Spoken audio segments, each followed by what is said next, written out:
Okay. Chapter number 14 semiconductor electronics. એના ઉદાહરણના દાખલા અને સ્વાધ્યાયના દાખલા આપણે જોઈ લઈશું. બહુ વધારે નથી, ઓછા છે. ઓકે, પણ ચોપડી એકવાર તમે પાસે રાખજો એટલે રકમ બોલું તો તમે જોઈ શકાય. એટલે મારે ટૂંકમાં રકમ લખવી ન પડે. તમને કહે છે ધારો કે શુદ્ધ સિલિકોન સ્ફટિકમાં 5×10⁸ પરમાણુ પર મીટર ક્યુબ છે. એટલે એનો મતલબ એવો થયો ટોટલ પરમાણુની સંખ્યા આલી છે. કેટલી આલી છે? 5×10⁸ પરમાણુ પર મીટર ક્યુબ. એકમ કદ દીઠ પરમાણુની સંખ્યા આપી છે. ઓકે, તેને 1 ppm ઘનતા સાથે AS વડે ડોપ કરવામાં આવે છે. ટૂંકમાં આપણને ખબર છે કે આર્સેનિક હોય તો ઇલેક્ટ્રોનની સંખ્યા ઘનતા વધુ મળે છે. ટૂંકમાં એવું કહે છે આ ઇલેક્ટ્રોન વધના છે ખરા, પણ રેશિયો શું આવે છે? 1 ppm એટલે પાર્ટ પર મિલિયન. તો મતલબ થાય કે 1 ppm પાર્ટ પર મિલિયન એટલે 1/10⁶ થશે. એટલે આનામાંથી આટલો ભાગ છે એ કોની સંખ્યા આવશે? ઇલેક્ટ્રોનની સંખ્યા ઘનતા. એટલે તમારે ઇલેક્ટ્રોનની સંખ્યા ઘનતા શોધવી હોય તો Ne ઇઝ ઇક્વલ ટુ આ 5×10⁸ ટોટલ પરમાણુની ઘનતા આલી છે એના ભાગ્યા 1 × 1/10⁶ એટલે એના બાય ડિવાઇડેડ બાય 10⁶ કરશો એટલે ઇલેક્ટ્રોનની સંખ્યા ઘનતા તમને મળશે 5×10⁻²² મીટર માઇનસ ક્યુબ. ઓકે, થઈ ગઈ. તમને કહે છે ઇલેક્ટ્રોન અને હોલની સંખ્યા શોધવાની છે. ટૂંકમાં ઇલેક્ટ્રોન અને હોલની સંખ્યા ઘનતા તમારે શોધવાની છે. તો એક તો આપણે શોધાઈ ગયું છે. હવે હોલની શોધવા માટે તમને અહીં આપી છે એના આયનની સંખ્યા ઘનતા Ni આપી છે. તો Ni તમને આલી છે 1.5 10⁻16 metre minus cube. Okay, ready. આપણને ખબર છે સૂત્ર આવતું હતું Ni² is equal to Ne into Ns થાય છે. પુનઃસંયોજનનો દર છે એમાં સૂત્ર છે Ni² is equal to Ne into Nh. આમાં તમે Ns ને કરતા બનાવી દો તો Ni² અપોન શું મળશે? Ne મળશે. 110% Niની કિંમત આપેલી છે એનો સ્ક્વેર કરવાનો ડિવાઇડેડ બાય Ne કરી દેવાના. આપણને જવાબ મળી જશે. એકમ આવશે મીટર માઇનસ 3. ઓકે ઓકે, આ તમારે 14.4 નંબર ડાયાગ્રામ તમને આપેલો છે. આ મિલી એમ્પિયર છે, આ માઇક્રો એમ્પિયર છે. આ આઈ બતાવ્યું છે, આ શું બતાવ્યું છે? વી બતાવ્યું છે. આ ફોરવર્ડ બાયસ કહેવાય, આ શું કહેવાય? આની સામે રિવર્સ બાયસ કહે છે. તો તમારે ફોરવર્ડ બાયસનો અવરોધ શોધવાનો છે અને રિવર્સ બાયસનો અવરોધ શોધવાનો છે. ટૂંકમાં આપણે સામાન્ય ખ્યાલ છે કે R is equal to V upon I થાય, તો આનો ઉપયોગ આપણે ખાસ કરવાનો છે. રિવર્સ બાયસનો વોલ્ટેજ તમને આપ્યો છે -10. એની વેલ્યુએશન લઈ લો તો -10 હોય તેને +10 લખી શકાય.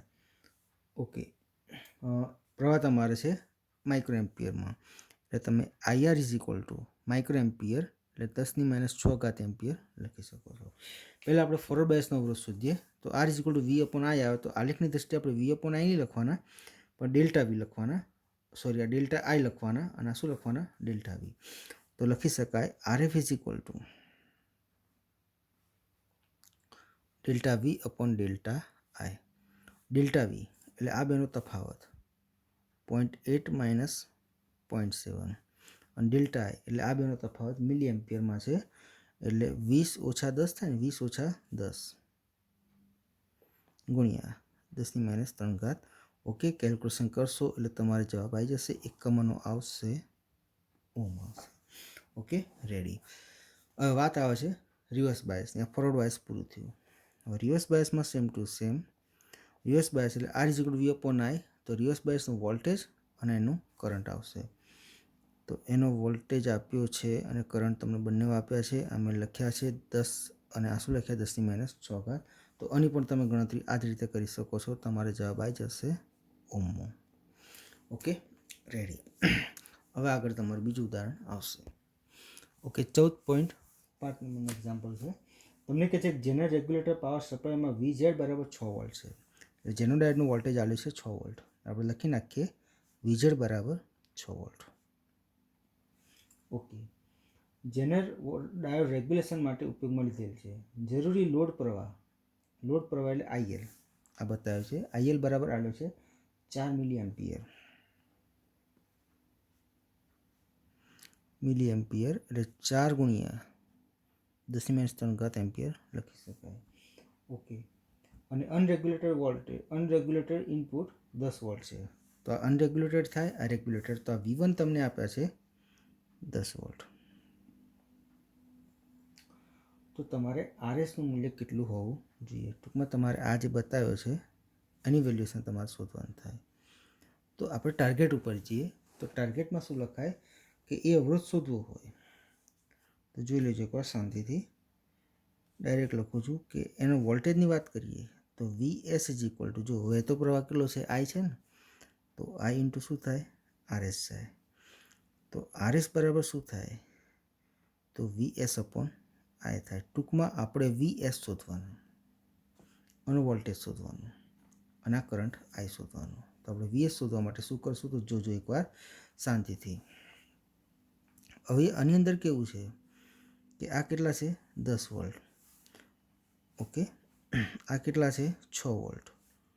ઓકે. નિયમ પ્રમાણે એવું કહે છે કે આ 10 વોલ્ટ હોય તો આ 10 અને આ ટોટલ આ વોલ્ટેજ અને આ વોલ્ટેજ. જો આ 10 હોય તો આ બંનેનો વોલ્ટેજ ભેગો થઈને કેટલો થવો જોઈએ? 10 થવો જોઈએ.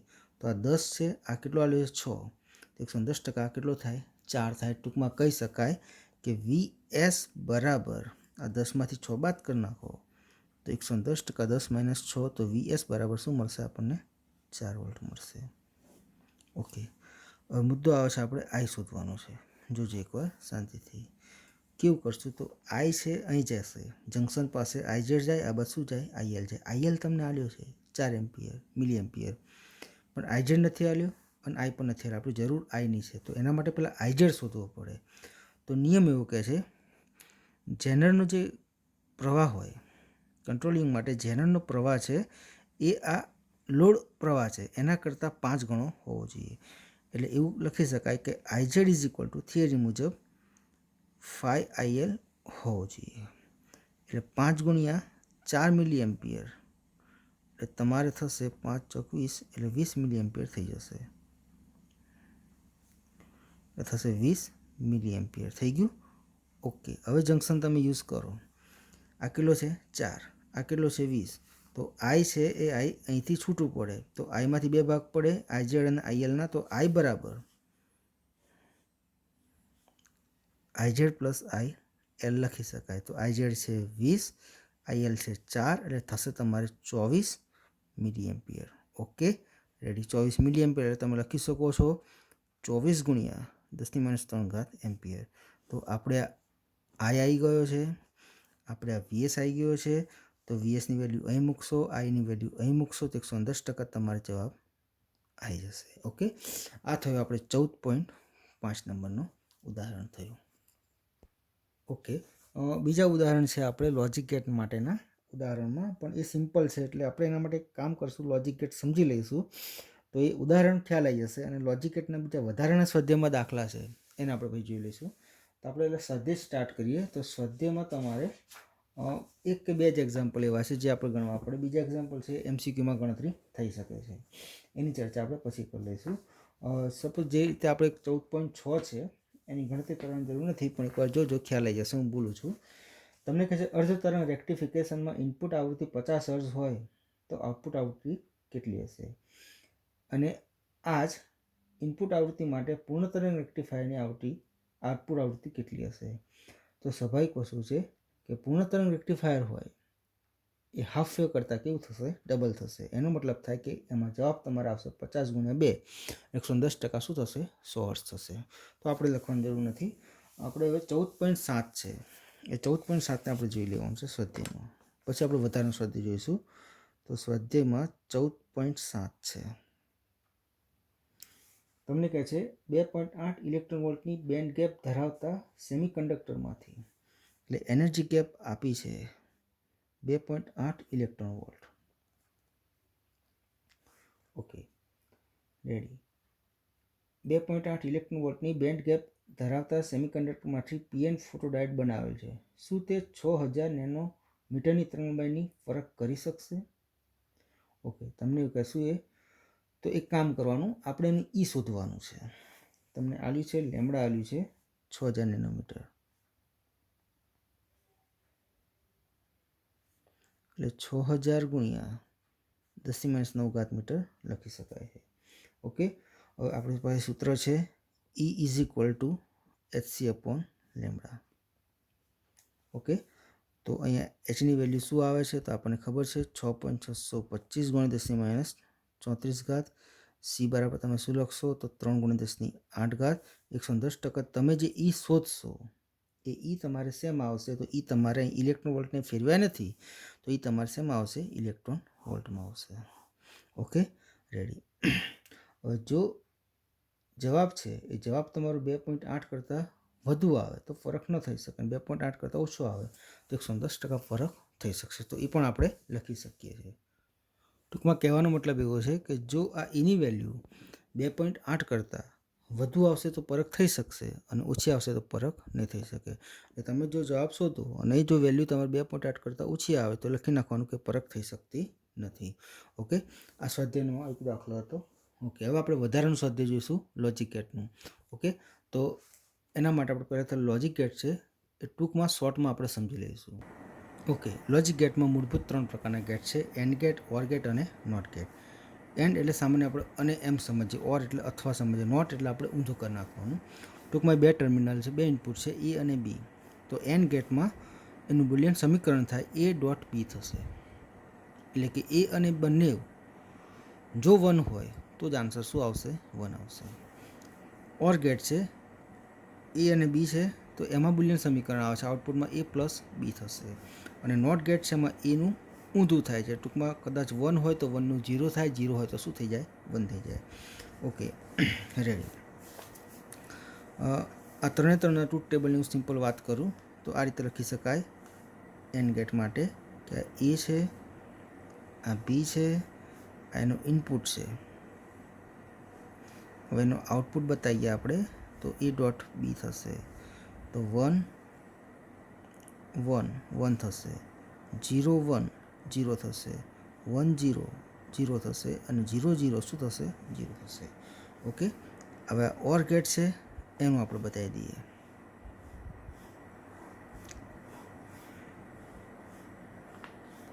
આ એ છે, બી છે તો એમાં A+B આવે એટલે 1 1 1 થશે, 0 1 = શું થશે 0 + 1 1 થશે, 1 + 0 1 થશે અને 0 0 હશે તો શું થશે 0 થશે. અને નોટ ગેટ છે એમાં નિયમ એમ કહે છે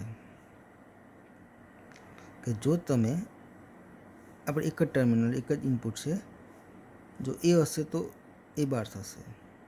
એટલે એનો મતલબ એવો થાય કે 0 હશે તો 1 થશે અને 1 હશે તો શું થશે 0 થશે. તો આ જે વાત થઈ તમારે આ નોટ ગેટની થઈ. ઓકે, હવે આના કોમ્બિનેશનથી આપણે બીજા 2 ગેટ મળે છે, એક નોર ગેટ મળે છે અને એક નેન્ડ ગેટ મળે છે. ઓકે, તો આપણે પહેલાં વાત કરીએ નેન્ડ ગેટની. એને સિમ્બોલિક આ રીતે બતાવાય.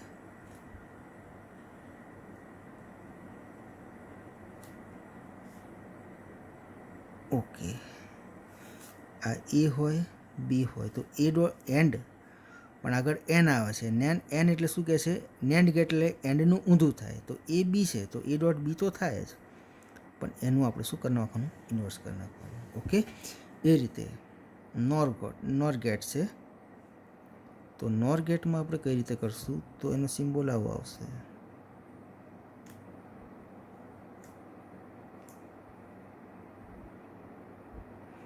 આગળ રાઉન્ડ આવશે. આ ખાસ ધ્યાનમાં રાખવાનું. આ એ છે, આ બી છે તો ઓર ગેટ છે. જો આ બાજુ ઓર છે તો ઓરમાં શું તો સરવાળો થતો ને તો એનું ઊંધું કરવાનું. ટૂંકમાં A+B એનું શું થશે બાર. ટૂંકમાં શોર્ટમાં એવું કહે છે એન્ડ પ્લસ નોટ = નેન્ડ કહેવાય, સિમ્પલ સમજણ માટે. અને આ ઓર પ્લસ નોટ = શું બોલાય છે નોર બોલાય છે. તો આટલી એક સીધી સમજણ રાખો અને આ સંજ્ઞાને ખાસ ધ્યાનમાં તમે રાખશો તો 110% આપણે કોઈ પણ દાખલો ગણી શકીએ. એનો MCQ હોય તો પણ ગણી શકીએ. વધારાનું સ્વાધ્યાય છે એમાં MCQ આપેલો છે, દાખલા આપેલા છે, એ દાખલા આપણે જોઈ લઈએ છીએ. ઓકે, આ 14.11 છે વધારાના સ્વાધ્યાયમાં. ટૂંકમાં આપણે ટ્રુથ ટેબલ દોરવાનું છે. તો પહેલાં આનું સોલ્યુશન કરવાનું. એ બી છે. ઓકે, હવે આ આપણે કયો ગેટ છે તો મેં તમને સમજાવ્યું છે. દેખાય છે આ કયો ગેટ છે? નોર ગેટ છે. ટૂંકમાં એ બી તમને આપ્યા છે. નોર ગેટ એટલે એ પ્લસ બી એનું શું થશે? 12 થશે. 110% આપણે અહીં આગળ લખી દેવાનું એ પ્લસ બી 12. અને ફરીથી પાછું એનું ઊંધું થાય છે. એટલે એ પ્લસ બી 12 તમે શોધશો એનું પાછું તમારે શું કરવાનું? ઊંધું કરી દેવાનું. ઓકે, એને ઇક્વલ ટુ શું કહેવાય? એ પ્લસ બી. એ પ્લસ બી 12 છે એનું પાછું ઊંધું કરશો તો પાછું જવાબ શું આવશે? એ પ્લસ બી. ટ્રુથ ટેબલ દોરવાનું. તો એ બી પહેલાં લખો. એ બી પછી એ પ્લસ બી 12 છે ને તો પહેલાં એ પ્લસ બી બતાવો, પછી એ પ્લસ બી 12 બતાવો, અને છેલ્લે છે એ પ્લસ બી 12 એનો 12. એટલે ટૂંકમાં એ પ્લસ બી થાય. તો આ સિમ્પલ તમે બતાવી શકો છો. જોજો એકવાર શાંતિથી. ઓકે, આ 1 1 લઈશું તો 1 1 શું થશે? 1 થશે. એનું ઊંધું શું થશે? 0 થશે. એનું ફરીથી ઊંધું પાછું શું થશે? 1 થશે.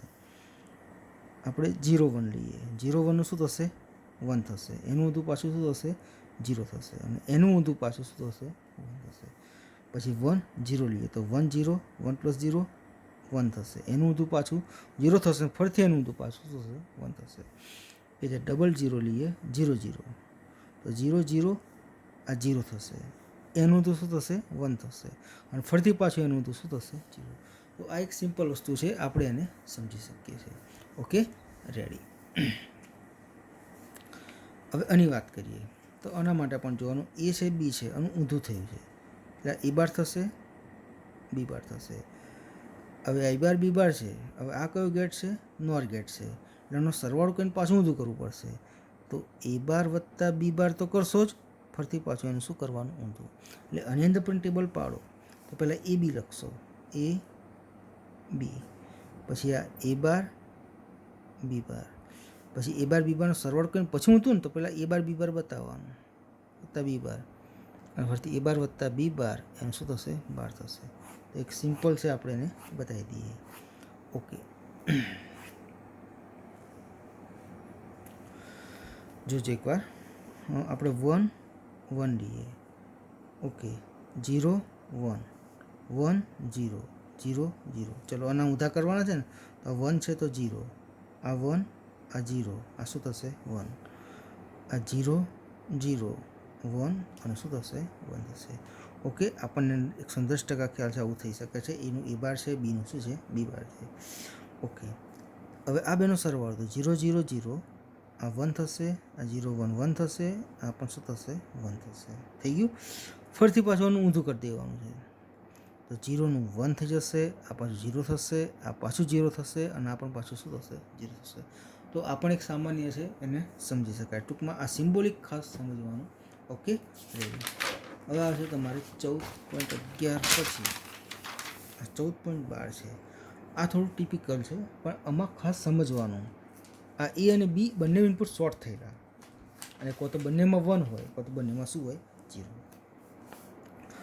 અને આ કયો ગેટ છે? નાન ગેટ. નાન ગેટ એટલે તમારે એ ડોટ બી 12 બતાવવાનું. એટલે સમજો આ એ છે, આ બી છે, પછી તમે એ ડોટ બી બતાવો અને પછી એ ડોટ બી 12 બતાવો. ડાયરેક્ટ બતાવો તોય ચાલે, એક કોલમ વધારે કરશો તો પણ વાંધો આવશે નહીં. બંને શોર્ટ થયેલા છે એટલે અહીંયા 1 તો અહીં 1, અહીં 0 તો અહીં 0. ચલો 1 1 શું થશે? 1 થશે. 0 0 શું થશે? 0 થશે. 1 1 1 થયું એનું પાછું ઊંધું, આ શું થશે? 0 થશે. 0 0 0 થયું એનું પાછું ઊંધું, એટલે 110% શું થશે? 1 થશે. તો આ પણ એક સામાન્ય છે, એને સમજી શકાય. આપણે છેલ્લે સ્વાધ્યાયમાં આપણે 14.15 બતાવી દઈએ તમને. એ પણ એક મહત્ત્વની બાબત છે, જોઈ લેજો એકવાર.